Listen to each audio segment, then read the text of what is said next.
Welcome back, George. Hey, Dominic, you there, man? Yeah, I'm here. I'm staying invisible. I'm staying dark because I'm just doing tech in the background. But I might come in. Right on it. My connection's always improved too with the audio. It's great to hear your voice, though, man. Man, I miss you guys. You too, man. You too. It's good to see that smiling face with your hat on. I did ask Laura whether you'd be wearing a hat, but when your camera's turned off, you've got the hat on. No, you gotta have, like, I've got my hair. I haven't had a haircut in a year, man. It's like it's getting down to my shoulders. But this has been my picture, by the way, throughout the entire pandemic. I've used my At the Fringe still. Good man. Good man. Yeah, dude. Hopefully that, you know, I don't know, man. This is just such a surreal experience, but I don't know about you two, but travel just in any capacity is such a big part of just my normal routine and life, you know. Yeah. Well, I'm lucky that I'm here in Toronto, so I of course have traveled to be here for the festival, so I'm getting a little bit of that. That's amazing. Yeah. And meanwhile, yeah, we just can't. Americans, like, I think we're banned from most countries right now. It's like it's surreal. Well, I'd hate to say about time too, but you know, it's just out of control, and I don't know what's going to happen here. I think we're living in unbelievable times over here. It's just unbelievable.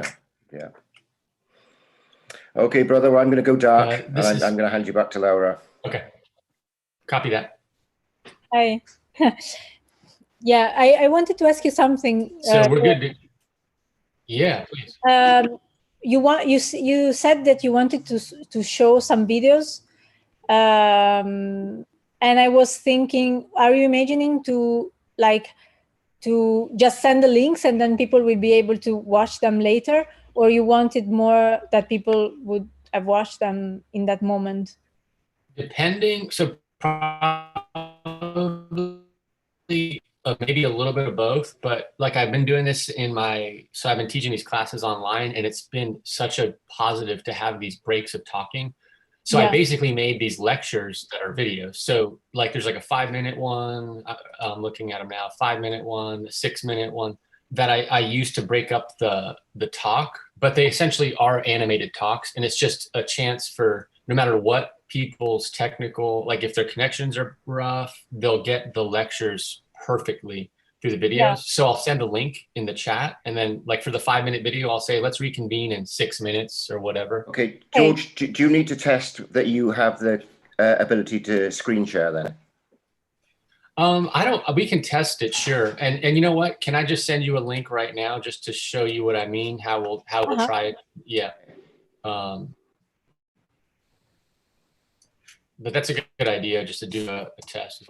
So for example, like after the opening discussion, I'll say, hey folks, here's this opening video on cyanotypes, and then it's there in the chat. I don't know if you can see that. Yeah, I can see that. So you just leave some time and then watch it. Exactly. And I usually do like an extra minute just to give folks a chance to, you know, click on the link, get it loaded. Yeah.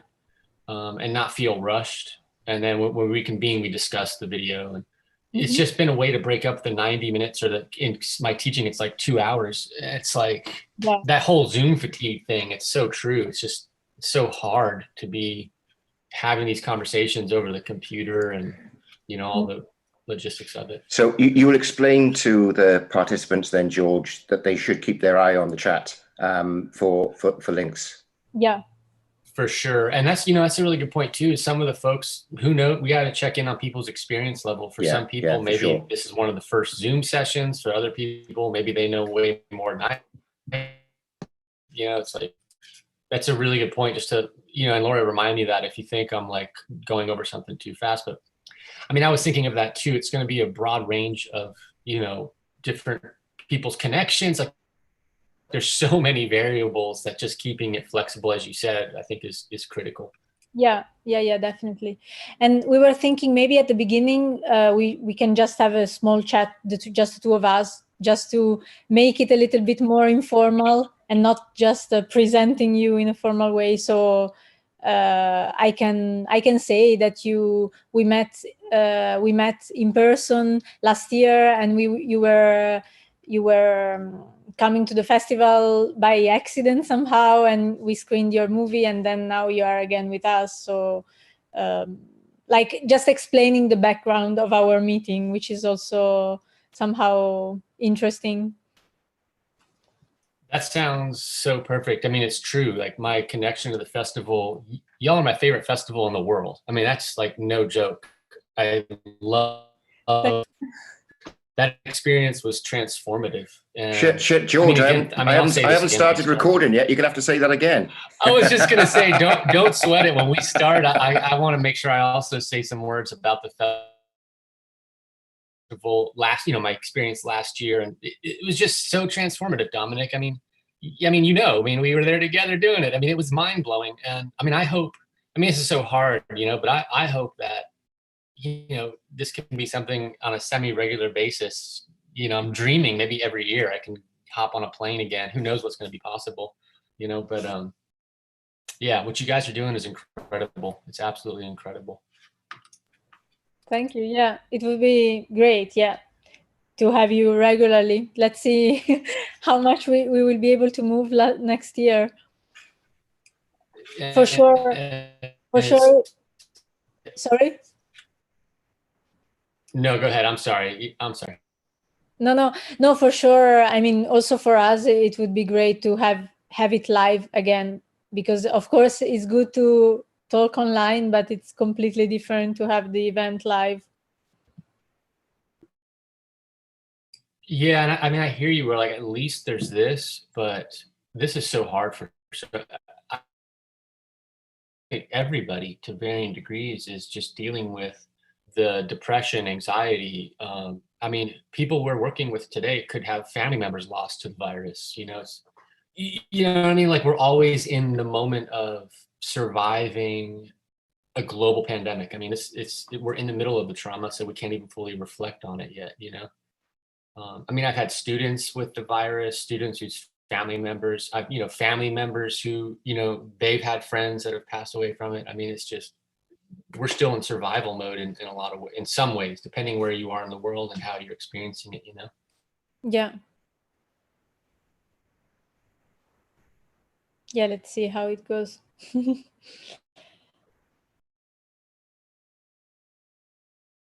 So it's in 10 minutes. Dominic, are you ready with everything, like in 10 minutes? Yeah. I've started the live streaming with YouTube because I wanted to get that moving anyway. If anybody joins early, they get to see the pre-prep. I think most people, if they do decide to watch it as a live streaming event, will arrive at the moment on 6 o'clock. So we are online anyway. I haven't started recording. YouTube will record anyway, but I think we have more control of the recording when we record ourselves from Zoom. So yeah, but the tech's ready to go. Yeah. Okay. Yeah, because I didn't mention this to Georg, that we are actually doing this masterclass on Zoom. So people, of course, will be able to join the class on Zoom and take part actively to the lesson. But in the same time, there is also a live streaming on YouTube. So if anyone cannot take part but just want to follow, is also possible to follow via that link. So yeah, just for you to know.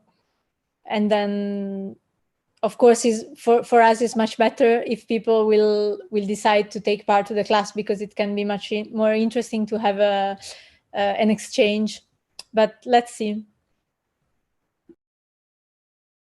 And, on that note of exchange, like, again, depending on the size of the group, I'm going to try, I'll decide, I guess, in real time. If it's a smaller group, I'm going to try some sort of writing exercise, creative writing stuff that, with a group of, say, like 6 or 8 could be perfect. But if it's a bigger group, might become too cumbersome, So as you said, we'll play it by ear. And is it 90 minutes? Is that right? Just to confirm, that's the time span we've got? No, sorry, I forgot to unmute me. It's 7 minutes, right? No, sorry, it's I need to check. Or is it an hour now? Yeah, I thought it was 90, but I mean, whatever it is fine. Just I'm already confused with this program. So no, the class starts at 6 Swedish time zone, Swedish time. So it means in 7 minutes.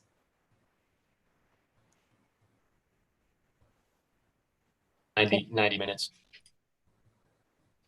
Perfect. Which is good. That'll fly right by. Like everything seems to go slower as well on Zoom. It's like you need more time for everything. Yeah. No, sorry. It's 7 minutes actually, no? Because it's at 6 for us. Dominic, correct me if I'm wrong. 6 minutes before we start. Is that what you mean? Yeah, that sounds about right to me. The other thing too is even to maybe start a minute, like you said, maybe informal chat, because I've noticed that too with Zoom. It's just hard for connectivity, and it's hard to just say you're going to start on time. Like I've noticed that with teaching, it's just hard for students to log in, get everything working. So back to our flexibility idea. Yeah. And then what I was thinking is also, I mean, this is really the first experience that we are having with this online chat. So let's see how it goes. But I was also thinking that compared to a live lesson, it's much more easy for people to come in the middle of the talk or go out after a while. So because as you are not in person, probably is much more fluid also, the people coming and people going. So it can also be possible that we start just the two of us or the three of us, and then people will join with time. So let's see in 5 minutes. That's even a model again, exactly with the nature of like who comes and goes. Like we may even want to take, I have my notes and things, but we could take a very fluid conversational approach, and it could very easily work in that model too, And how's my audio? Am I doing okay with audio right now? Yeah, we can hear you well. Yeah. And I'll start with video, but I have a feeling just from past experiences, it might start glitching out on people. So, I'll definitely start with video, but at least if we're getting audio all the way, we'll take it. Yeah, I would say the same. Like, let's start with video, so that people can also see you live somehow. And then if we see that it's a problem, then you can switch to the audio mode. I agree. Yeah, that sounds perfect. So I'm gonna go grab a glass of water really quickly before we start, and I've already got my coffee, so I'll be good to go. So I'll be right back, you guys. Perfect. Okay. See you soon.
Laura, can you hear me?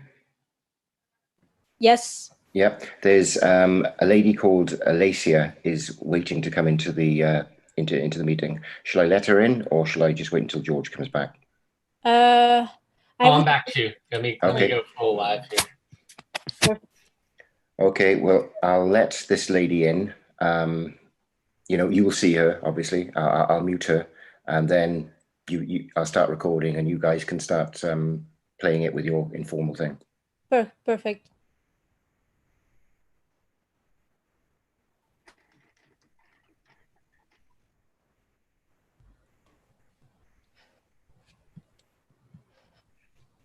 So, hi Georg. It's so nice to see you, at least from afar. And now just to say something before your masterclass, also in this moment when we are waiting for all the people connecting, I just wanted to ask you, how are you? How is life going there in the US? And how are your projects and your art, and how is your art going in this strange period? Yeah.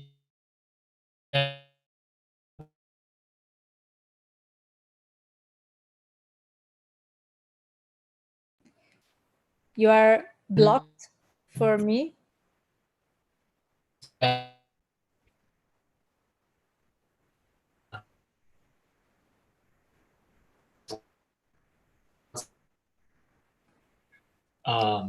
Find a way to make work that's, you know, meaningful work in the midst of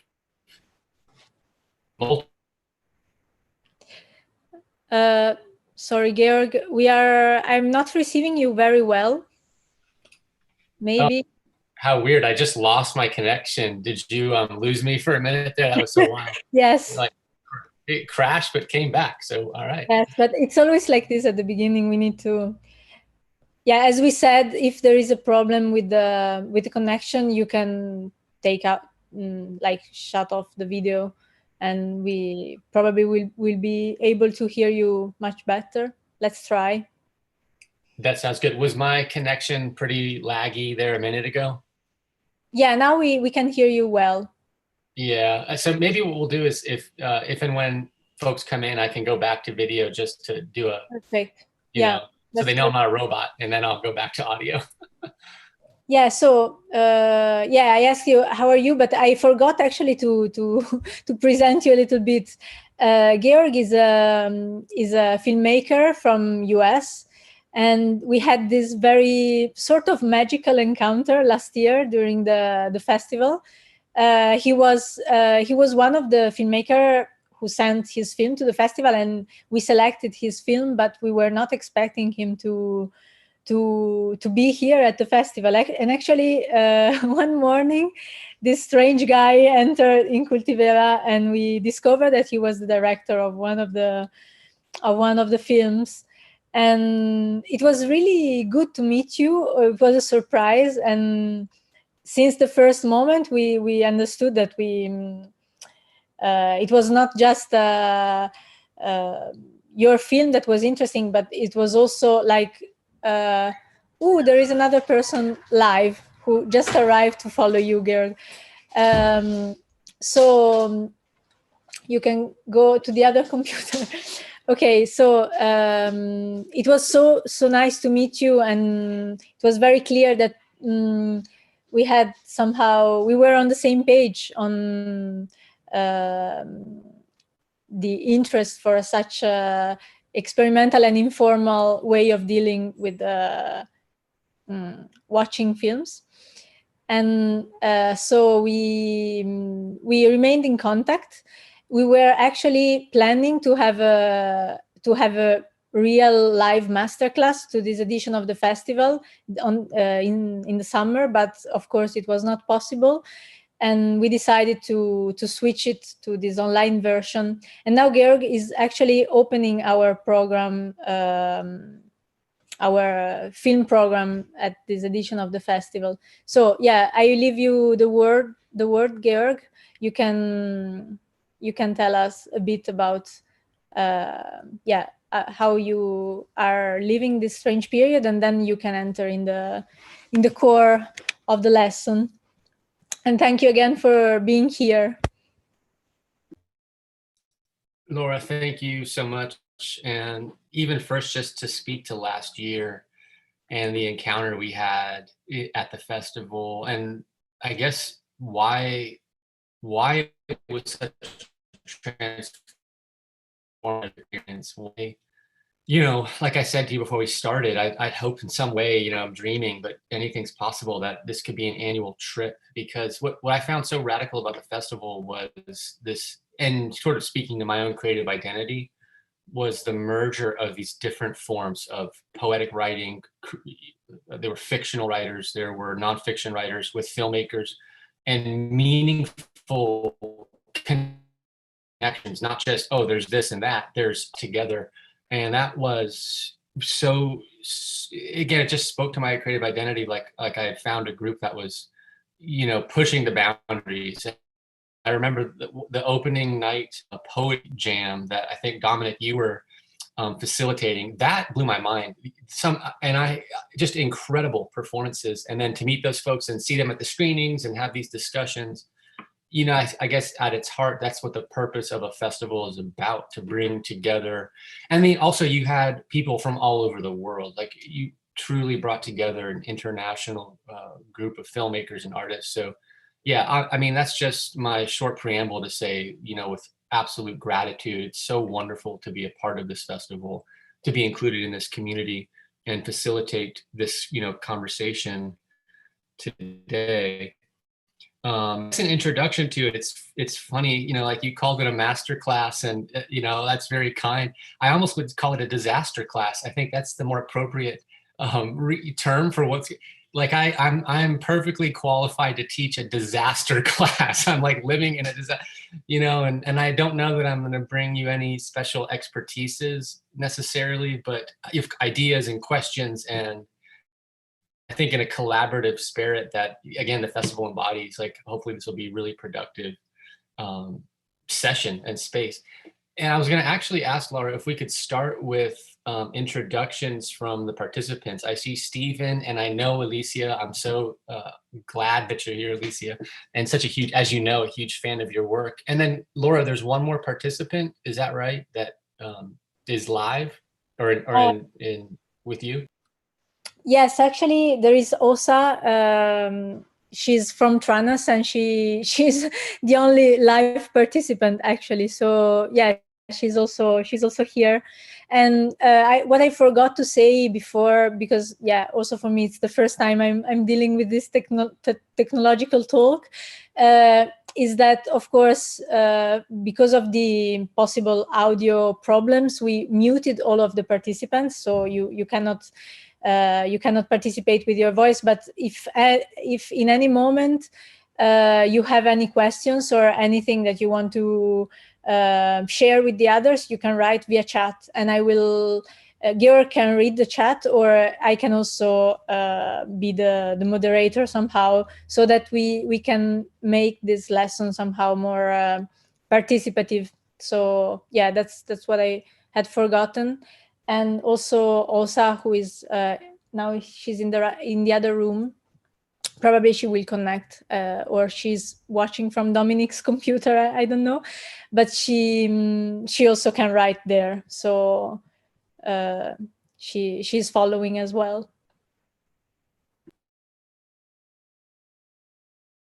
Perfect. And I'll mute my video. I'll try and mute my video when I talk, just to make sure it comes through.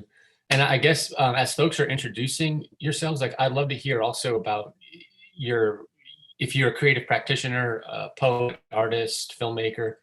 The more that I think we know about each other, maybe the more fruitful I think that our time together could be. So can I go? I just see around my screen. Could we go Stephen, Alicia, and then Osa? Would that work, Laura? And then you and Dominic as well. Yeah, Georg, should we write on the chat, or? I was gonna say if everyone, like Stephen, if you don't mind going with your audio just to introduce yourselves, and we can use the chat as a supplement, but I would love to just hear folks' voices and hear from them a little bit, and then, you know, we'll formally dive right in. Hi, everyone. I've just been asked by Dominic to come and join you. I didn't know this was happening right now. I was on another Zoom chat with People Speak Up, which is a social enterprise in not far from my local town.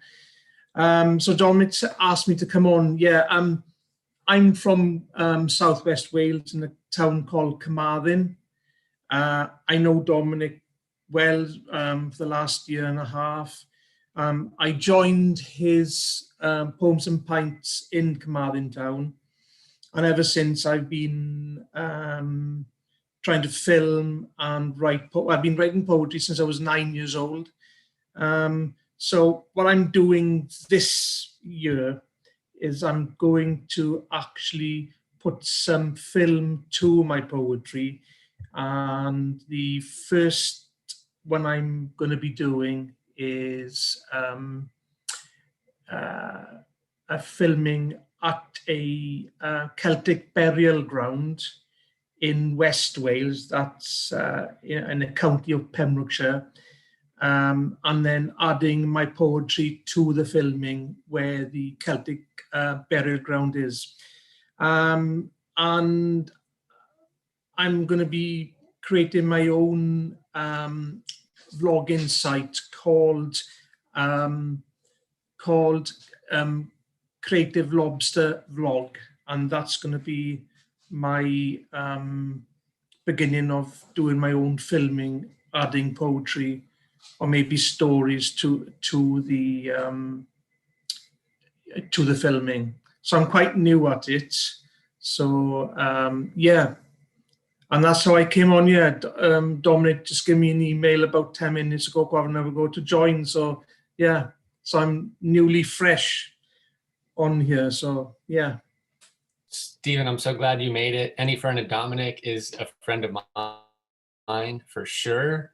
And the other thing, I would say, I hope this workshop can be very fruitful for you in terms of, at the core, it's what we're going to be discussing is precisely this integration of poetry, or more broadly, the written word, but more specifically, actually, poetry. That's where I want to take it, poetry and journal writing, and the kind of fruitful interactions that image and sound can have. And we'll talk about that and maybe briefly theorize it and historicize it. But I'd like to, as we get going, integrate some of your work if possible. If that can be part of the workshop, I would be delighted, and hopefully make it really productive for you as well, thinking about your own practice. So yeah, welcome, Stephen. And I'll hand it over to Alicia. Hi, can you hear me okay? Yes, Perfect. Okay. Hi, so hi, George, nice to see you. So I'm super excited about this class, and so I'm a filmmaker. I'm currently in Santa Cruz, California, and I actually have a film playing in the program later too. It's called The Hearing of the Eye, and my practice mixes cinematography. So I like to shoot my own material, but also I like to incorporate stop motion animation and objects, sculptural objects that I make. And also I recently started to use also found footage. So I think what attracted me to the topic is, first of all, I know George and he's amazing. So I'm sure anything he has to say will be really like pearls to me. But the other reason is that, the Anthropocene and how we're going to talk about that. And recently, I live in California, and this has been like the worst wildfire season in the history of the state. And I actually had myself, I had to evacuate my house for 2 weeks because there was a wildfire very close to our home. So this is becoming very, very pressing, even more than before issue. Yeah, I think I'm trying to collect all the opinions, information, and feelings about how we are influencing and dramatically shifting the environment and everything on this planet kind of like also to learn how to cope and to see what I can do to make things better, you know, in my own way with my artistic practice. So thank you. And Alicia, it's amazing how our connection is also deeply ingrained in the festival. It was actually, I think I saw Onikuma at a couple festivals, Onikuma, but I definitely saw it at the Fringe and was blown away by it last year. You know, for folks that don't know Alicia's work, who, you know, just to say a few things about your work, because I know it pretty well. I'm such a big fan, I guess is the way to frame it. Your integration, in my opinion, of the different film modes, animation, documentary, fiction, and your cinematography work are just second to none. I'm a huge fan. I want to be in your workshop actually. So as we continue and have this conversation as well, you know, trying to, as you cope is a great word for it with the Anthropocene, please share your expertise, your perspectives. And I'm so glad that we're here together in this space. And check out her films, of course, folks. Alicia's work is amazing. I'm a huge fan. And thanks, Alicia. And I think we have our next participant. Yes. Hi, I'm Åsa. I'm here at Cultivera with Dominic on his computer. And I am a first-time jury member for the film competition this year with Laura and Anna. And then also I teach basic filmmaking at the local high school here in Tranås. So that's how I'm connected to this whole thing. And I'm just in general very interested in culture and arts, I would say. So I'm looking forward to this workshop. Usa, welcome. And I caught everything except for the key word. You said you teach blank at the high school. I missed what you teach. I'm so sorry, Mike. I teach basic filmmaking. Oh my goodness, that is so delightful, because, so again, another way that I hope this workshop can be fruitful is thinking about teaching in general, and basic in the sense of part of what we'll talk about is working with ultra limited means. Even this notion of archeo-salvage, like taking household trash and very basic chemistry, sunlight and water. I hope that we can stay in contact, Ulsa. I'd love to support beyond this workshop even, or especially beyond the workshop maybe, some of your efforts teaching students. So wonderful and welcome. And so plenty of resources, hopefully, that maybe you can share as well as we get going, bringing in your expertise. Dominic or Laura, would you like to give any further introductions? I know you, but other folks may not. So I'll kick it to you two. Oh, hi, George. So I'm Dominic, and for most of the workshop, I'm going to stay dark. I'm going to stay out of the way and just keep an eye on the tech.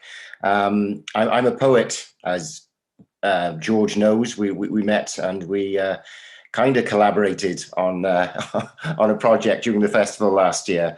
My filmmaking knowledge is restricted really to the fact that I know I should turn my iPhone landscape when I'm filming, and my editing is pretty much restricted to putting a fade to black between clips on iMovie.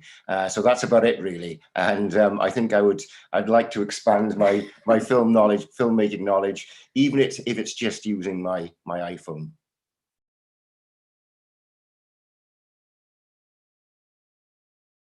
Dominic, welcome. And again, I think in the spirit of this festival, you're a poet of the highest order, and bringing in that expertise. I mean, we did it together. It was an incredible experience, man, an inspiring one. So please, I mean, I know you said you're going dark, but hopefully we can bring you back into the light here, time and again. I'd love to have you dive in. And Laura, anything you want to add as well for folks that don't know you? Yeah, hi to everybody.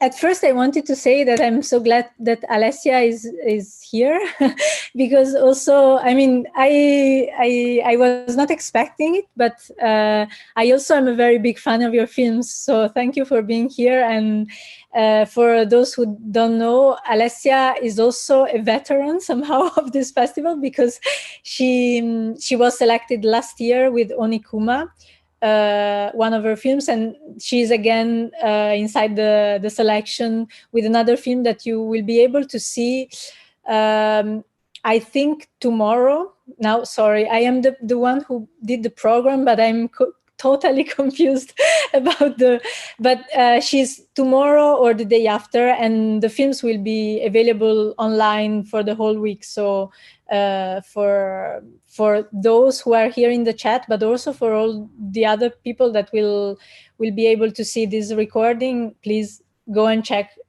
George's films and also Alessia's film during this week. And so, yeah, hi Alessia, nice to meet you. And okay, so I am also a filmmaker. I work,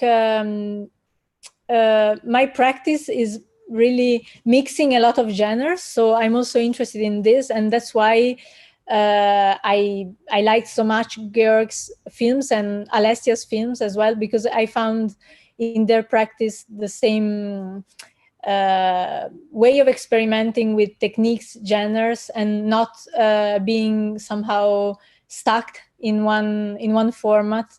And when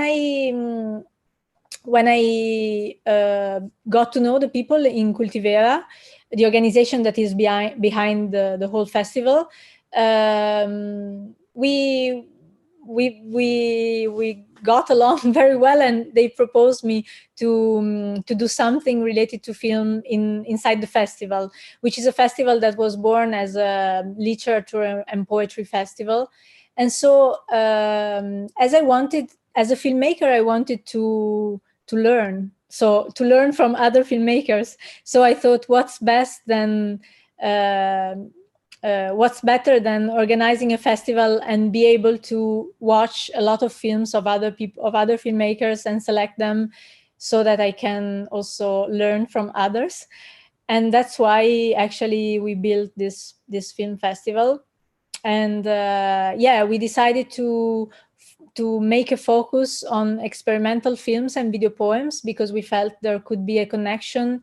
At first, because I feel they are interesting form of video making, and also because we wanted to create a connection with the poetic literature side of the festival. So that's why we are interested in all this possible interaction between the written or spoken word and the visual aspect of films. And so I will follow your class with a lot of interest, Georg.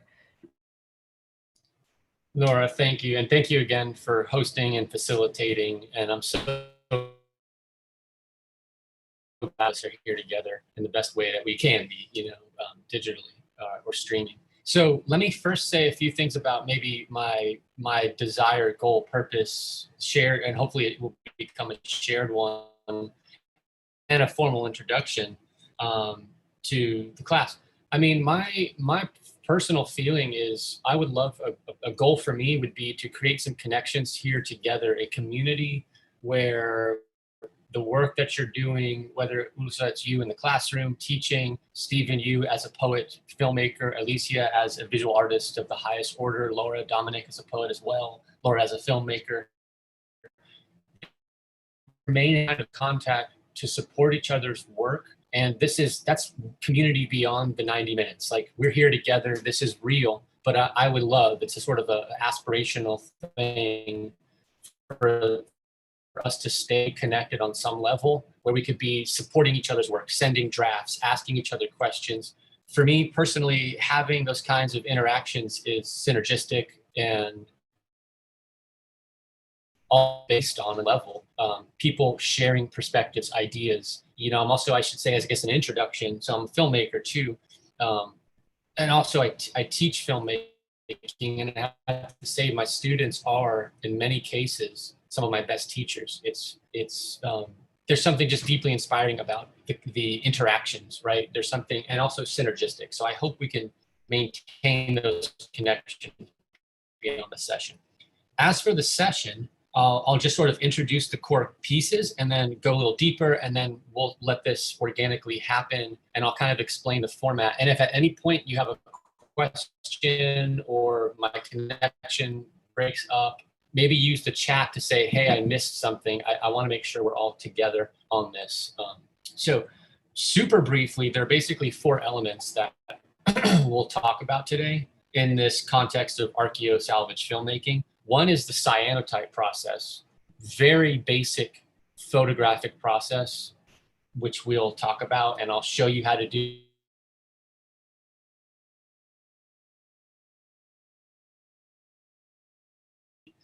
It's been very helpful to me. So that's one thing we'll talk about, cyanotype process. And of course, all of this, I should say, is in the context of how do we within the pandemic. That's why we're doing this. We're trying to survive as artists, literally and figuratively as well. So one is the cyanotype process. 2 is accessing digital archives. So, all of us are dealing with limited mobility or forced mobility in Alicia's case, like, escaping a wildfire. I mean, this is the reality of our world now. I mean, it has been for some time, but thinking about how we access digital archives to repurpose images to our own ends, collage filmmaking practices, found footage filmmaking practices. I think this can be useful for all of us. 3, and this is where I think you poets in the room could be, actually, I could hand it over to you. I think you could teach this much better than I can. Talking about the written word, and specifically, I was going to bring in to today's session the monoage, which is the for those that don't know, the 1-sentence poem. I mean, if for those that aren't, say, poets, what a perfect place to begin, the 1-sentence poem, and the amazing, profound possibilities of what a sentence can do. And that might sound so basic and simple, but I believe that very wholeheartedly. What kind of microcosm can exist in the span of a single sentence? So the monostitch as one example of the written word. And then I wanted to talk about microfiction. So the idea that within the span of 100 words, you could tell a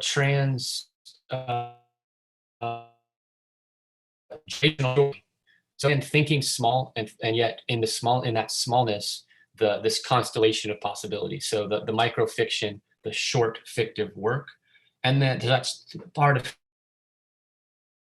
word. So up there, the monostitch, the microfiction, and thirdly, the journal. I just feel like now more than ever, how just writing every day, whether it's a sentence, a word, a visual journal. I've been using the cyanotype to do this.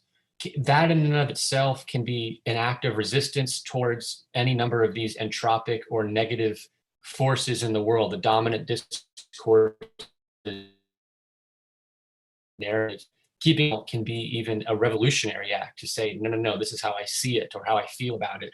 So that subjective first person point of view, critical, I think. And I want to encourage that, as we think about this archeo-salvage thing we'll get into. And then 4 is memory. How all of this work we're going to do, if you think about from, for me, it was March onward where everything was shut down here. And, I still am basically in self-quarantine, going on, better part of a year. But memory now more than ever maybe is an opportunity for deep reflection, accessing, if you are a photographer, or filmmaker, or poet, your personal archives. So that's part of one's memory, but also just in the writing and filmmaking process, an opportunity to look back and also to project into the future. And in fact, there's a work in progress I want to share with you that encapsulates these elements into a experimental science fiction film that incorporates the science process, the archives, the written form of monostitch and microfiction, and my own memories. It's called Das Mars Project, and it's this fictive work imagining this character who's thrust onto Mars, and imagining how, again, this experience of being isolated, this experience of being in a kind of forced isolation, how that can manifest itself in a creative work. And that was one of a number of ways that it manifested for me, was in this project, Das Mars Project. And then another project that I'll share that's, again, work in progress through this experience that incorporates these 4 elements is called a multi-species journal of the plague years. And I probably should say a few words about this project because, again, these constituent 4 elements I've noted are all embedded in that work. And I started this project in January. You know, as Alicia knows, a lot of the Anthropocene, actually, basically all of my work to some degree, and part of this Anthropocene cycle that I've been working on. This film began in January before I had any knowledge of the pandemic. And I was observing birds and thinking about birds in a number of contexts. You know, how birds bring wildness wherever they go. So wherever you are in the world, if you're quarantined in a big city and you know the bird lands on the windowsill, birds bring wildness. They don't become domesticated. Birds wild any space. So there's something in that idea that I think is very valuable to us. 1. And then 2, I was thinking about migration, which is a fundamental quality of our species. As a species, we have like a couple of skills that no other creature on Earth has. One of them is like throwing, another is sweating. Like we sweat better than any other creature on the planet, which is key because it enables us to run or walk longer distances than any other creature. So I was thinking about migration as a human being, but again, from a multi-species perspective, it's what birds do really well as well. So that project, of course, evolved and transformed as the pandemic struck, and I continued on this path, and I'll share that work. But again, back to this Archeo-Salvage thing, it became a matter of how do I figure out how to do this work in the context of being trapped in my house or self-quarantined, not being able to travel as I'd initially planned, but that didn't stop the work. I just found new paths or directions. So maybe I should check in and see if there are any questions. I think we have 1 or 2 new participants. I'd love to have them introduce themselves, and we can continue.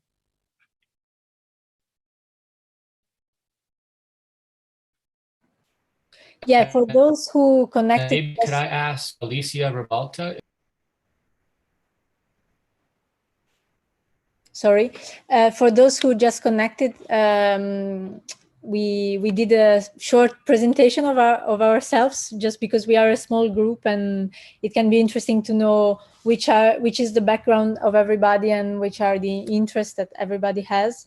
And then Georg will go on with his lesson. So if you can please unmute yourself, Alicia, and tell us what brought you here.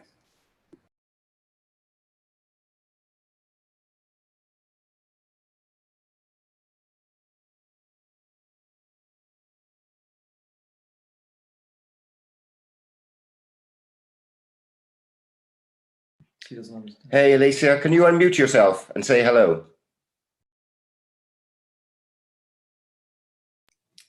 Alicia, we can't hear you. I'm so sorry. Can you hear us okay? You know what might work as a backup, because we've got to think of like our second, third plan. Maybe on the chat of the menu, just a few words about yourself. We love, the more that we know about each other, I think the more fruitful the session. And maybe while you're doing that, Veronica, maybe could you possibly do an intro to? Well, I can try anyway.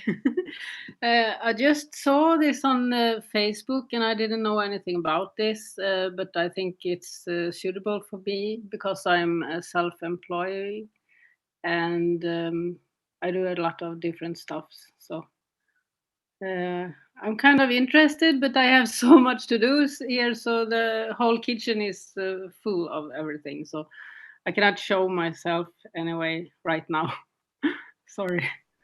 Well, welcome, Veronica. And it's funny you're in the kitchen because actually with one of the processes we're going to talk about this cyanotype process, like we'll get to like even toning and tinting and coloring, and how this whole Archeo-Salvage thing is about using materials at hand. And one of the things at hand for me was my garden. And I ended up, creating these cyanotype images that I'll introduce in a minute, and then tinting and toning them with the plant matter in my garden, and my kitchen turned into a film studio basically. So who knows, maybe that's where you'll end up for our time.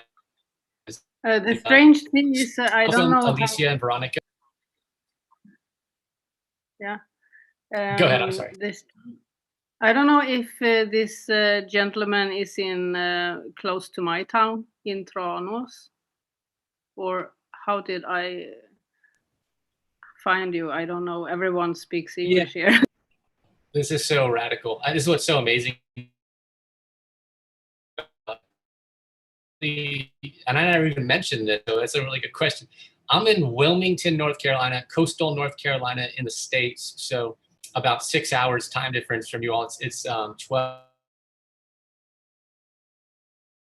if you're in Sweden, or, you know, depending where you are in the world. We've got Alicia is in California. So, and Stephen is in Wales, if I recall correctly. We've got people from all over. So this is really radical. Delightful in that respect that we can connect in this way. But I'm going to mute my video because my audio really has trouble when I've got the video on. So let me know if anything picks up, majorly.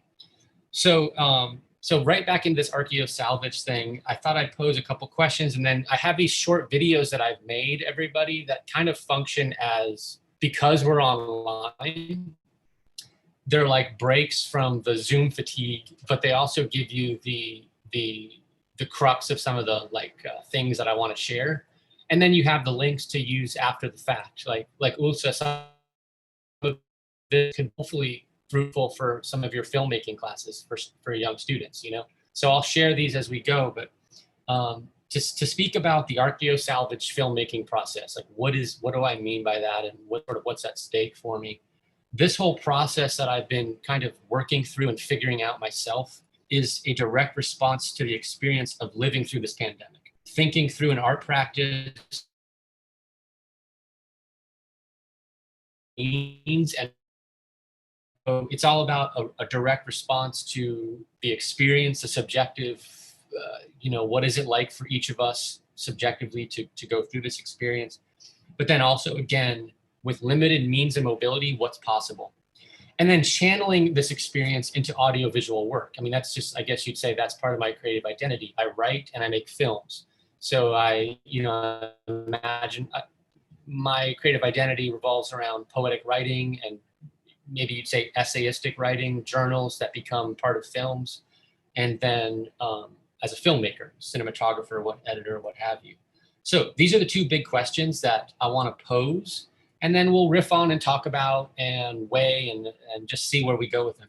One, what is possible with basic, primitive photographic technologies and the materials at our disposal? So just to kind of expand on that question, what's possible with the most primitive of photographic technologies, things that you can do essentially with sunlight and water and a few basic chemicals, which is the cyanotype process, which we'll get to.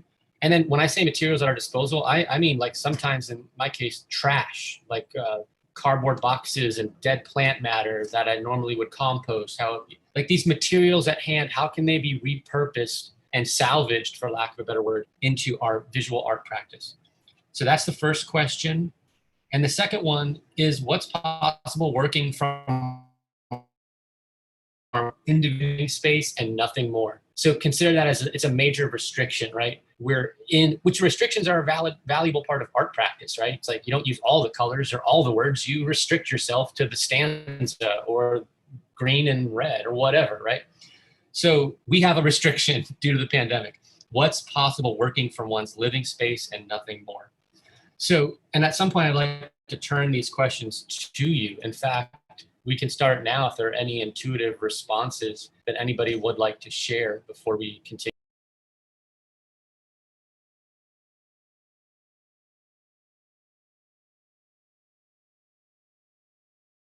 Okay, and I'll make those pauses. And also, as a documentary filmmaker, I don't mind the long pause.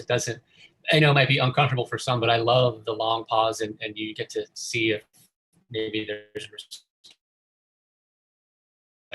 I'm long on those, but I want to welcome your thoughts is the point. So I'll attempt to answer this question: what's possible with this basic primitive photographic technology, and what's possible essentially working from our living. One, consider wherever we are on planet Earth, depending on the season, we have access to immense amounts of sunlight and water. These are basically the key ingredients for the cyanotype process. And I see in the chat, am I coming through okay? Is my audio acting up kind of funky? A little bit shaky. Sometimes. Laura? Yeah, sometimes. But I guess it's just a problem of connection. So if anyone doesn't understand some bits, they can maybe write via chat and ask to repeat, because I think it's something we cannot solve. It's just a connection. That's perfect plan, Laura. Please use the chat. Yeah, just something. I wanted to just say something for those who connected afterwards, because maybe some of them didn't heard about all the points that you mentioned about your talk. So now we are talking about cyanotype process. I will write the name on the chat so that everybody will have this note. And yeah, so please go on. No, that's perfect. And, you know, in some ways kind of imagining this could be very much part of the experience. Having these videos will definitely help with some useful redundancy in terms of, I'll send you these links here momentarily. We'll break them up, but they'll encapsulate a lot of what I'm discussing here. So worst case scenario, at least we have where I'll be coming through clearly in these ready-made videos for you. So in fact, let me copy paste this one. Okay, so what I'm going to do next is just attempt an answer to these two questions, a very cursory kind of outline. And then I want to share the first video on the cyanotype process, which essentially is a total like it'd be perfect for high school students and basically anybody at any age. I was using this in a class that I taught, or I'm teaching now, excuse me, for advanced students, graduate students, but my daughter, who's 10 years old, has done this with me. And I also want to know the filmmaker Kate Lane. I took a workshop early this summer with Experiments in Cinema, a festival in New Mexico that I help as one of the programmers, and I'm a big fan of what they do as well. And her workshop was instrumental in introducing me, expanding my understanding and knowledge of the cyanotype. So check out Kate Lane's work. She is an incredible filmmaker and does incredible things with the cyanotype process. But back to these questions, possible with these primitive technologies and what's possible in one's living space and essentially nothing more. One, we've got access to sunlight and water. These are going to be the two main ingredients for the cyanotype process. This was the process invented for some historical contextualization. 1842, invented by the astronomer, physicist, chemist, experimental photographer John Herschel. He invented this process in 1842 to actually study the stars. So I think this is a radical thing to consider. He was studying light and time, and only 3 years after the formal invention of photography, we have the cyanotype process, which we'll introduce here in a minute. But sunlight and water, you all have access to that. I hope, you know, if you don't, we're in really big trouble, right? But sunlight and water, you can do this.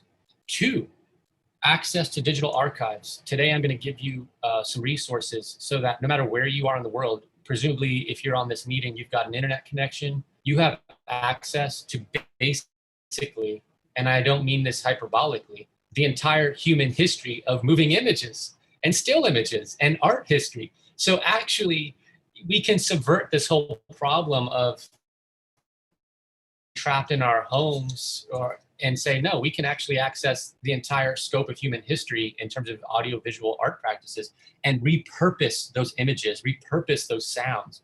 And this is an art tradition, right? Collage, art, you know, preceding cinema. And in film history, you'd say, well, found footage filmmaking traditions where artists, not unlike ourselves, are taking these images, basically appropriating them and repurposing them, right? Making new meaning out of the old images. So this is radical, and it completely frees us in a sense from feeling trapped to now we can do anything with these images. And we'll get into that. Three, I mentioned memories earlier, but I think now is a time for us to be working through our own, using our, basically, we have the internet for the vast archive, but we have our minds for the personal life. So here's a great opportunity to be thinking about the things, the people, the places, the experiences, the feelings that we want to explore, interrogate, meditate on, bear witness to. Essentially what I'm saying here is the subject becomes yourself. This is an opportunity. This is a time to do that work. I mean, there's no wrong time to do it, but this seems like a perfect time to do that. And I want to share with you, this is one of my favorite quotes from the French filmmaker, Chris Marker, maybe one of the most influential film essayists ever. And if you don't know his work, please have a look, Chris Marker. But he says, contrary to popular belief, speaking in the first person is a sign of humility. All I have to offer is myself. So I guess Chris Marker is inviting all of us to think about embracing the possibility of what do you have to say about the world, experiences, share that. It's like you're holding back if you don't do that. Share. We want to know. You know what I mean? Like, and I guess the way to frame this is to think about the universal, whatever lived experiences you relate to, right? As human beings, we say, oh my goodness, like I've had that kind of experience, or I can empathize with that, or I'm seeing it a new way. So bringing the first person, I think. And then we'll talk more about the monostitch, the microfiction, and the journal, and you'll see that when we get to those works in the second half. So with that kind of super brief intro, I mean, I guess it's not that brief, I want to show you this video. I think it's a lot easier than me trying to talk it through on Zoom. Essentially, it's like me talking it through in person, but I've recorded it and made animated those images. You might even say, as you're watching this video, folks, it's on one hand an instructional video how to make cyanotypes, but it's also an example of the very thing that we're talking about right now. Like I made this video from my house without any access to anything special, some very basic chemistry, some sunlight, some water, and a personal archive, or the digital archive, and this is that process. So I'm gonna post this link here.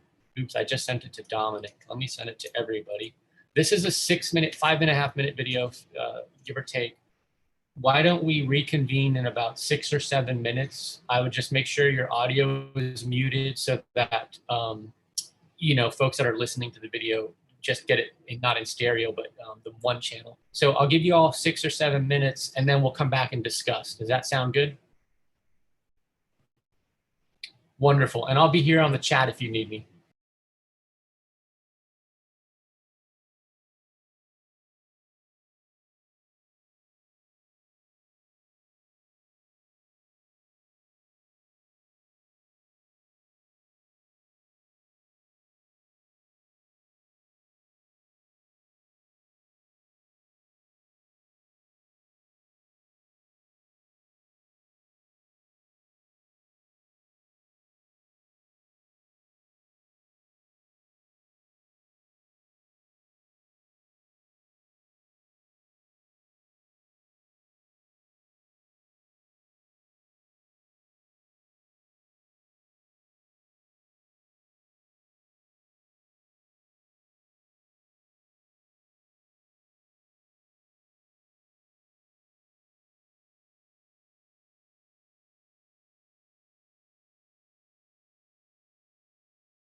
Did everyone get a chance to get through the video, or do we need another minute or so?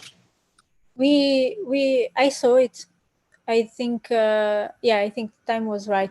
I'm just wondering who is producing this sound.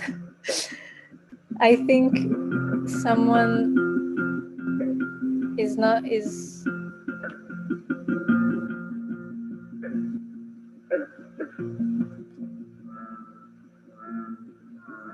someone is producing a strange sound. I recognize it. It's the soundtrack to one. But I don't understand who. So we have a background music now.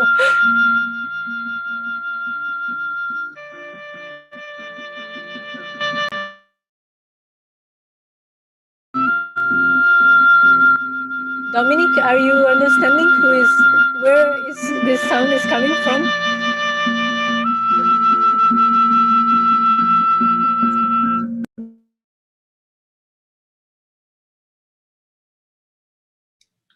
Did we find it?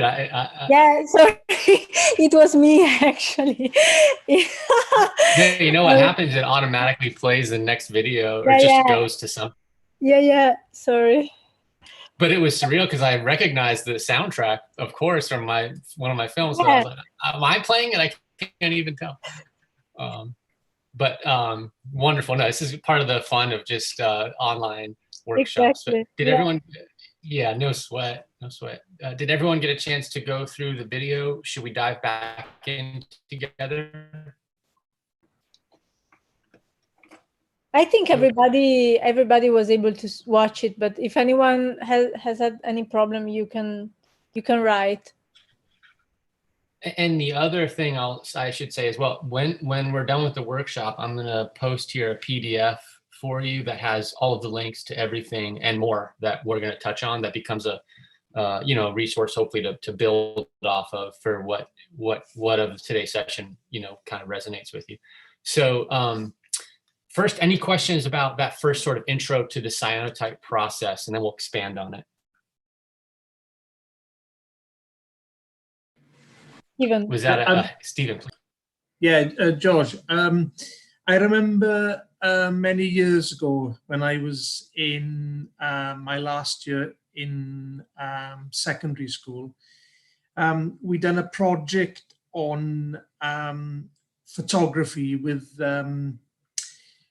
I can't quite remember how it was done, but it was very primitive, where you'd put a pinprick in a piece of cardboard, and you'd put it towards the sun, and then flash something in front of it, and that would actually take an image. And I can't remember the name of the process. That sounds so archeo-salvage in the sense that if you take your room you're in right now, and if there's a window in it, and you take a lens, for example, and you put it against the wall, you'll create an image. You're basically in a camera obscura right now.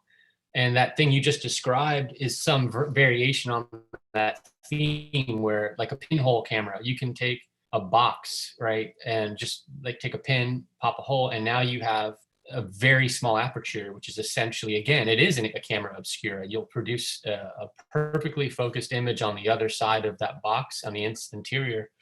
And then, of course, like, all we have to do next is get something photosensitive to put in front of that in that box, and now we're making photos. And basically, the way into, I want to show you, and if there are other questions, we'll get to them as well.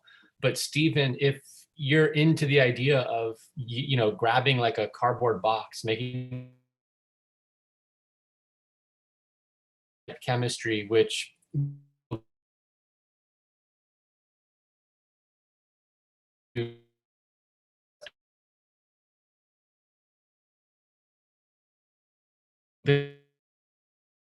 go silent for Yeah, we've lost you, George. We've lost you.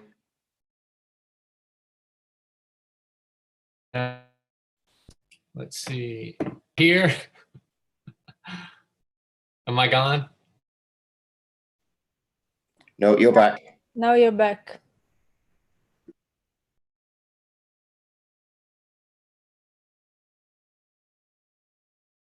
So can you hear me now? Okay, Dominic.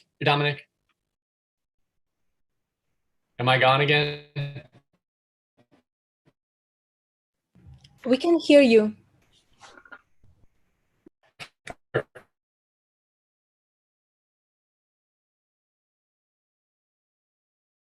You're describing that I'll show you how to create, and you need long exposures, like 6 hours. Think of the arc of the sun over, you know, 12 to, you know, from say noon to 6 o'clock. But again, with materials I found in my house, an old SLR lens, these are some of the cameras I built. I'll just show you. This is one. And I'll open it, and you see you have your little plate and even a little viewfinder. And you can kind of peek your eye in there. So this is one. Just nothing fancy, and a cigar box I had lying around. And here's another one with a telephoto lens. Again, ultra primitive. And I have this down, just plop that in there.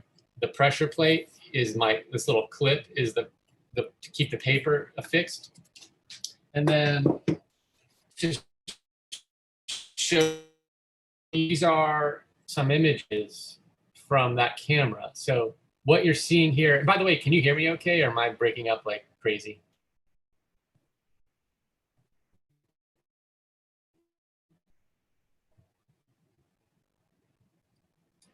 Laura, is my audio coming through? Yeah, now we can hear you well. Yeah. Oh, wonderful, wonderful. So I'll show you this image again, but I'll just say it now because I either get audio or video, not both. So these images were produced using those homemade cameras and the basic photochemistry of the cyanotype, and exposing for 6 hours. And so the lines you're going to see are the arc of the sun over the horizon. So if you think about it in the sense of a kind of documentary image of this, you know, the Earth's rotation, you're not really, you know, of course, we're not documenting the sun moving, we're documenting the Earth moving. But through a 6 hour period, you can see those lines. And where you see the paper burned, this was also an interesting experience, speaking of the Anthropocene and rising temperatures and fires. The camera would literally start to light on fire, because what are you doing? It's like a survivalist technique, right? You take a magnifying glass and you can start a fire in the forest. Well, basically these cameras are that, and the paper lit on fire. So I'll show you this again, and you can see where I put the fire out, and the holes are those fires.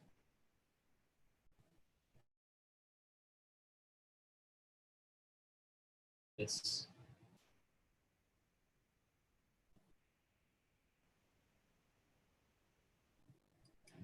And I'll show you one more.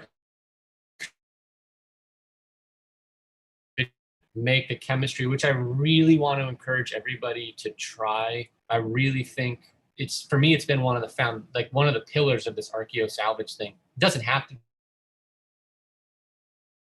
or personal archive, but it's been very helpful for me in this period working with this material. So these next images, I've been paddling out to a barrier island that's these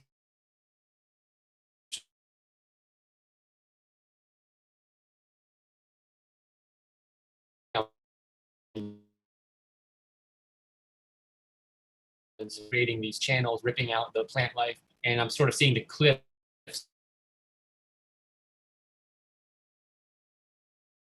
And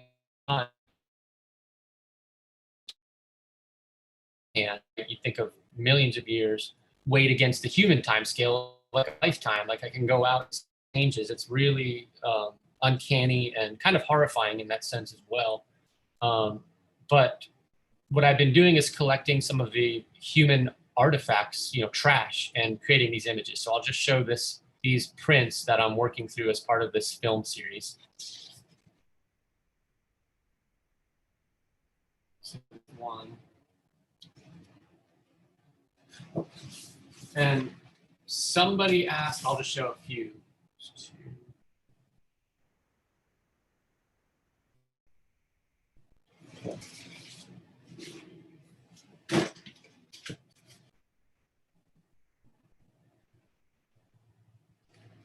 And then I'll show this as well. This is useful. So the 3 ways of creating an image: camera, contact print, pure chemistry.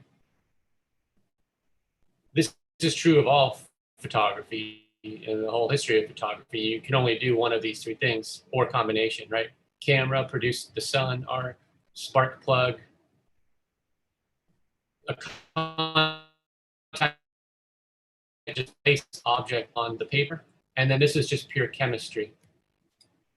So using those examples, somebody actually asked how to tint them, the colors, which there's a video for that as well that I'll share. I may not get to today. It's the 3rd video in the series, so I'll give it to you. But by boiling water and adding any kind of plant matter, I produce these colors. So for example, black tea, green tea, but I was using zinnias and marigolds I was growing. And that's why I showed you like 3 prints of essentially the same image. That's a great idea, is to produce, if you start doing this, produce 5 or 6 of the same composition so you can experiment with colorization. And if you don't like the results, you have other options. So that's one aspect of it, is the production of the image, but the second is then coloring. So again, like if you look at the colors, this is through toning, right? So that's some tea in there, same here. This is another, to give you that example, it starts here, a darker tone, and then longer duration in the toning, in the toner. Or this is a perfect example of a sepia, just taking a marigold, and this actually I think was tinted with marigold. So using like 2 ways in which I've documented the marigold: the print and then the color. The color is from the marigold. And then this is the next thing I was going to show you as you think about this process. So these are just index cards, nothing fancy, and what I did is I created 72 of these images and animated them. So they, like a photo book. I'll do this again, see if it works.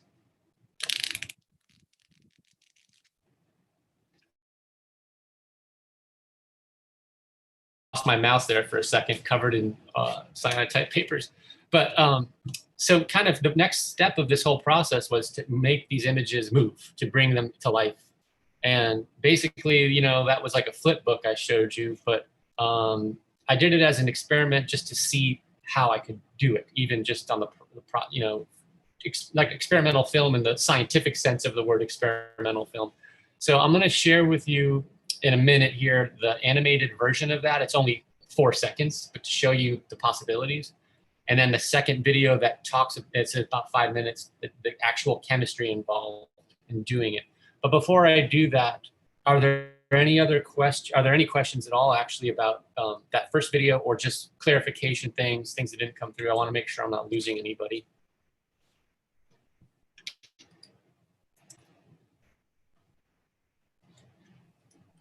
No, I think for the moment, no one has questions. We are very curious to see the animation. I mean, I'm very curious to see those cyanotypes animated. So No, thanks, Laura. And feel free to, folks, at any point, if you have a question, to post it in the chat. I'll definitely get to it. So I'm going to post now. We'll take another little break. I mean, I say break. I mean, I know you all are plugging away there. We can take a real break too. If you guys are like Zoom fatigue, just let me know. So this second video in this process, maybe we'll take about 7 or 8 minutes. There's the first animation I just posted there in the chat. It's only a few seconds. You could watch it a few times and it would not even take you 30 seconds. But the reason I'm sharing that is just to show you that video was made. I'll type it in the chat, a program called Stop Motion Studio that you can get for free on your phone. In other words, you know, I think like Dominic, you mentioned, you know, you don't have a lot of experience with film production. No sweat. You know, this animation was made with just an app on my phone, completely free. Stop Motion Studio, iMotion Studio is another one. That you can be doing this work again from your house without any expertise or special technology, short of, I guess, the internet connection and if you have a cell phone. So why don't we watch these 2 videos and reconvene in about 7 or 8 minutes, and then we'll build on that. And I'll be here in the chat if you need.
Hey everyone, do you need another minute? Am I cutting it too close?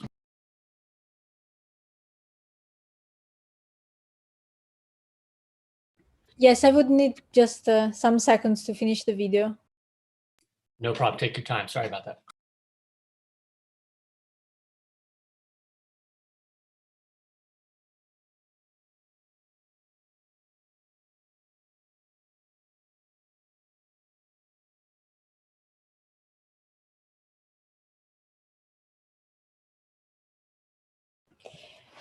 Okay, I'm here, and I've seen that Stephen has asked some questions on the chat, so maybe you can start with those questions. Sounds perfect.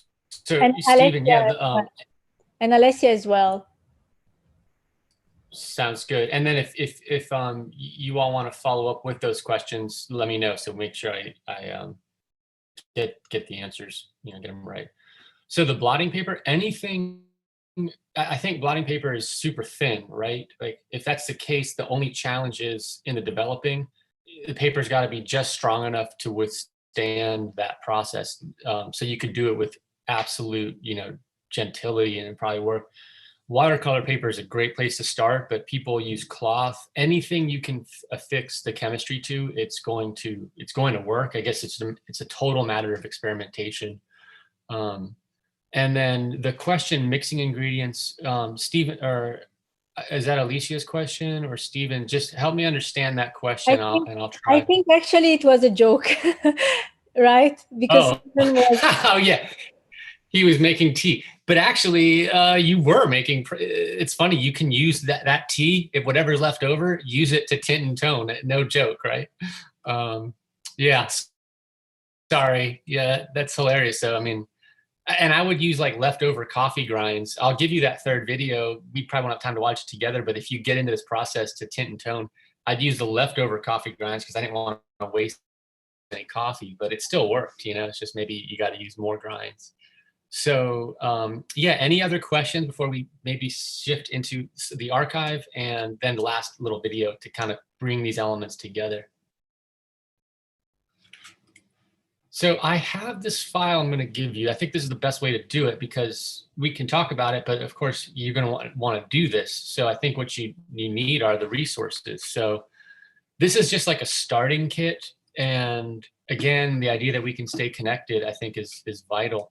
But I'm posting a PDF here of just digital archive resources. And again, it's by no means exhaustive, and it actually reflects part of the work I was doing that required these specific archives. And part of this process, once you get into it, is realizing what's your subject and then thinking about which archives might have that material. But like I was looking for images of NASA images of planet Earth and then of Mars. I was looking for images of birds for the bird project.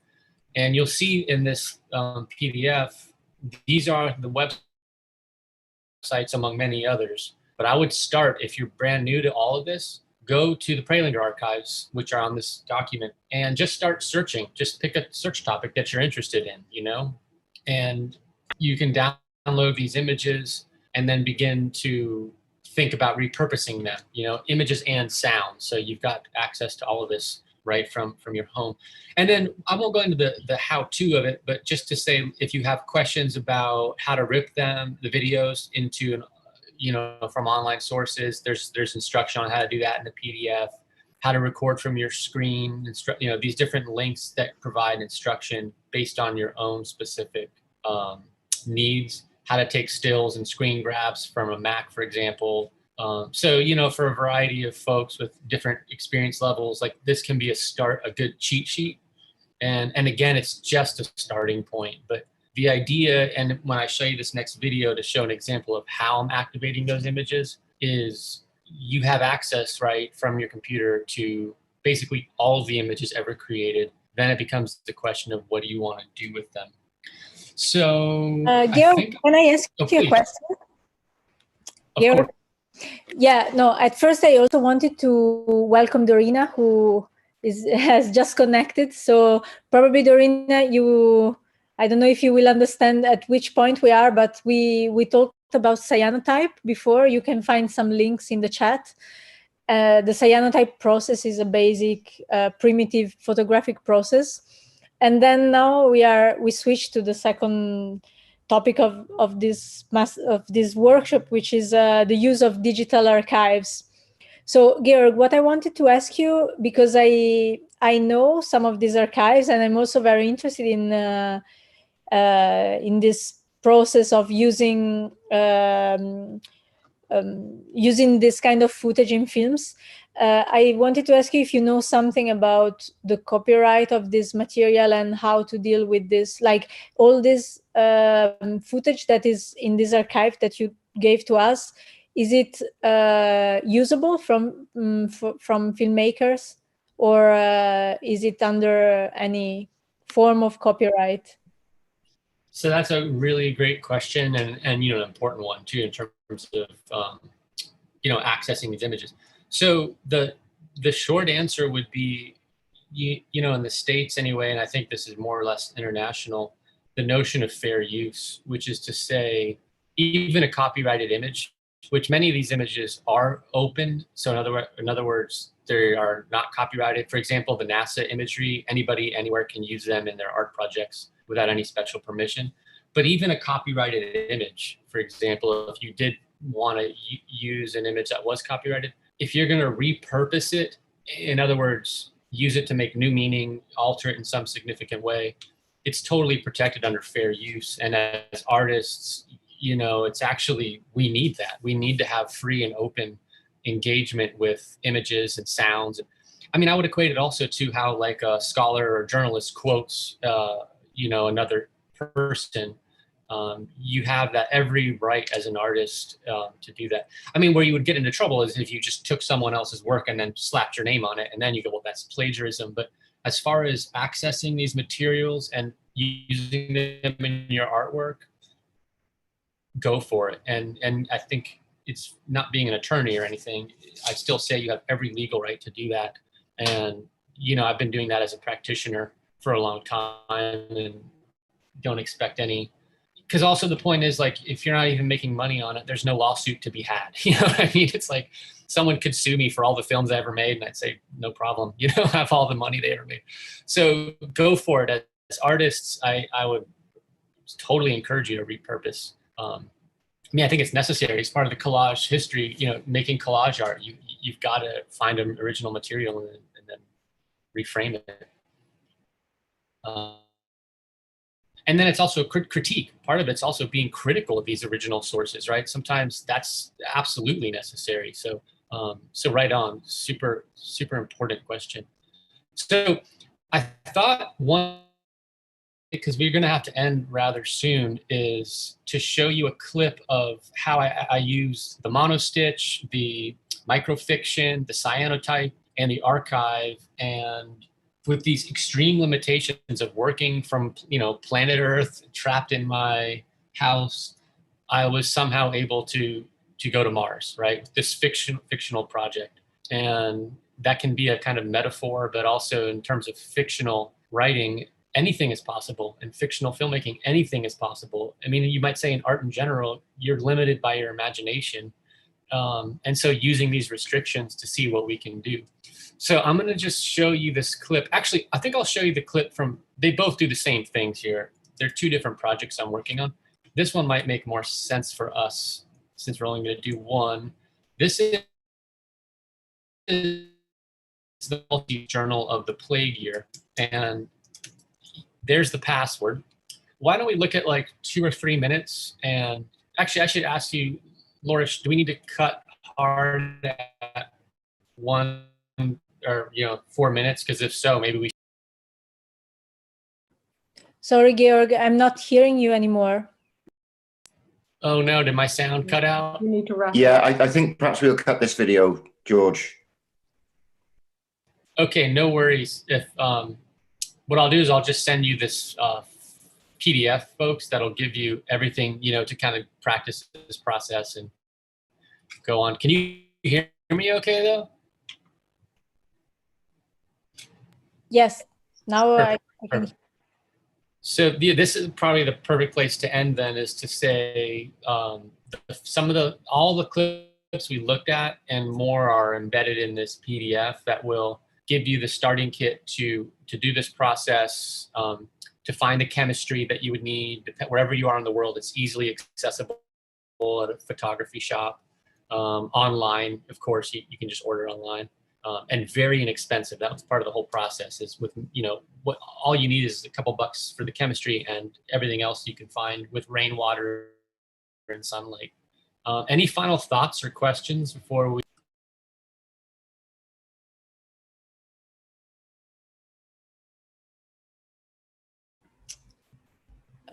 I can't hear you anymore again. Does anyone has any questions? Yeah, actually, I have a question about the link that you sent to us. Is it an example of a work in which you use these techniques, right? Definitely. Laura, let me know. Can you hear me okay, or am I coming through? Okay. So yeah, that link and the few others that I have embedded in the PDF are all totally examples of this integration of those four elements: the cyanotype, the digital archives. You're working from memory. A lot of this is very personal essay kind of related. Using monostitch and microfiction, trying to think very small with the writing, small in form, working in short form film. It seems like they're a match made in heaven. I don't know if this is coming through. I hope it is. But I hope that's. Yeah, we can hear you, George. We caught all of that. Wonderful, wonderful. And any other, thank you, Alicia, for your kind comment there. I so appreciate it. It's great to see you as well from afar, but better than nothing, right? We're doing the best we can. And I see Alicia Ribalta has a question.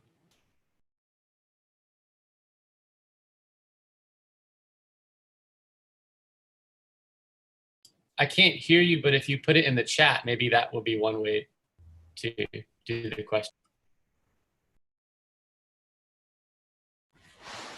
Okay, Georg, it's been very interesting, and I guess all of us are now very looking forward to try actually ourselves this cyanotype technique.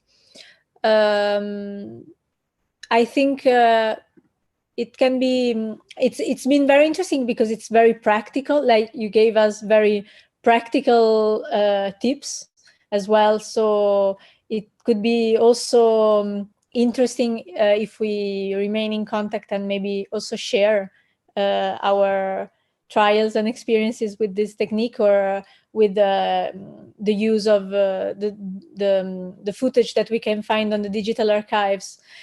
And I wanted to say that we still have some time if anyone has any questions, or if you, Georg, want to add something, because we planned 1 hour and a half, but actually before the next event we still have some time. So yeah, feel free to finish with calm this lesson. Laura, thank you again. And yeah, if for folks who want to stay on for a few minutes just for kind of discussion or ideas, the thing I started with can be a great place to end as well, formally, just to say, if you're going to experiment with any of these things and you have questions, want to share progress, I think that's one advantage of the situation we're in, is we can use, Zoom chats and just writing each other back and forth and posting links on Vimeo or YouTube to share the work and stay connected. So I would love to encourage everyone to do that, to reach out to me at any point, and show me what you're working on. And if you have questions, please share them, because this is just like a crash course, a disaster class, as I called it at the beginning. So certainly there'll be more questions, and I'd love to help any way I can. Yeah, one thing I thought actually is that I already knew a little bit this cyanotype process, and but it was some time that I was not thinking about that anymore so much, because I've been doing things. But an interesting thing that I maybe can add to that can be also something to try is I once followed an intensive course, very short course in which I learned this process, and it was not a filmmaking course, it was a photographic course. So the aim was just to create still images, which was also very interesting. And what we did in that course was to make cyanotypes starting from digital photos that we were printing on how is it called? Like transparent paper. So like we were printing them on transparent paper. So some areas of the photos were transparent and some other areas were opaque. And so then the cyanotype process was done with this transparent paper on top of the cyanotype paper. And the result was that you had somehow a photo from your digital image, but of course with all the disturbs that cyanotype creates. So this is something I can also add somehow, and if anyone wants to try that, it was very interesting because you can even do somehow you can even try somehow the opposite process that you do when you film. Like when you film, you have the digital images, and then from the digital images you can come back to the analogic ones. I don't know if it was clear what I said, because my English is not very good. Absolutely, Laura. And in fact, I wanted to ask you, because I haven't done that yet, but that's one of the main ways to make cyanotype images is from essentially a photo negative. Were you able to just print like on a regular, computer printer onto transparent, the transparency, or how did you print the negative? Because that's what I want to try next myself. Yeah, during the course, I was in New Mexico, actually. I don't know if it was the same place where you were, or it was the Santa Fe University of Art and Design, something like this. And it was a summer course, and they had a very professional printers. So in that case, the transparent paper was a very good quality one. But then I tried again at home, and I didn't have such printer, so I just printed at the shop close to my place. But I don't think it was so good as the other one. But I saw that it worked, and it worked as well. Sorry, my camera was off. So actually, if I find it, because I think I still have it. I remember I was creating a file on Photoshop at first from the original photo. I was creating a black and white file from the photo, because it has to be black and white, because in the end that's the result that you have with cyanotype. And then from the black and white file, I think I was increasing a little bit the contrast, because it's making it more easy for the image to come out. And I think that's all, but I can find I think I can find the original file that I used to print on the transparent paper, and maybe I can send it to you so that you can copy somehow the values of the that I used on Photoshop. Yeah, that would be lovely. And I love how also, because you're, pointing out we can invert the process, like the idea that from the primitive technology of the 1840s, then you get into the digital realm, and you can go both ways with that, starting digital, going to the analog. And then if you start with this analog and you don't like the contrast, I mean, you can get into Photoshop or Premiere or any software that want to use, and then alter with that digital negative. You can alter the colors, through digital means too, which, I guess is something else to think about. I was going ultra primitive with like teas and plant matter, but there's no reason to not use the digital technologies as well. Take it either direction or both. But thank you, Laura. And yeah, any other thoughts? I'd love clarification or idea.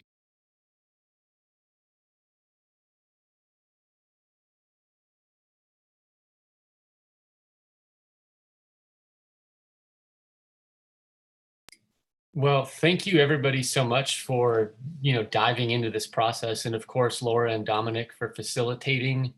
And, this is the first time I've done this too, by the way. It's my first attempt at like a online workshop. So I hope it was fruitful, and please share, be in touch. It'd be really lovely to hear from you and for us to stay connected from across our planet, And thank you for the kind notes here, folks. Yes, thank you, George, as well. It was very, very nice to start the festival with you, and I think everyone is very full of new ideas now, so that's great. And Osa, who is the only live follower the only person that came live, she's also saying thank you. So I just want to say to everybody that sorry, there is Alessia who is coming. I just want to say that we will go on with the program of the festival. At 8:30 we will have the first slot of films, and you will also find Georg's film inside, so it's a good moment to watch one of his films. And then the films will remain available for the whole week until the end of the festival. So Georg, I'm very happy that we did that. We managed to organize this, and we will meet actually tomorrow for the artist talk. So where I will ask Georg some few questions about his film. So thank you again. Thank you again, Laura, and everybody. It's so great to see you all. And yeah, we'll be catching up in the, tomorrow, and then, at any point. So thank you, Laura. We'll talk soon. Bye. Thank you. Bye. Bye to everybody.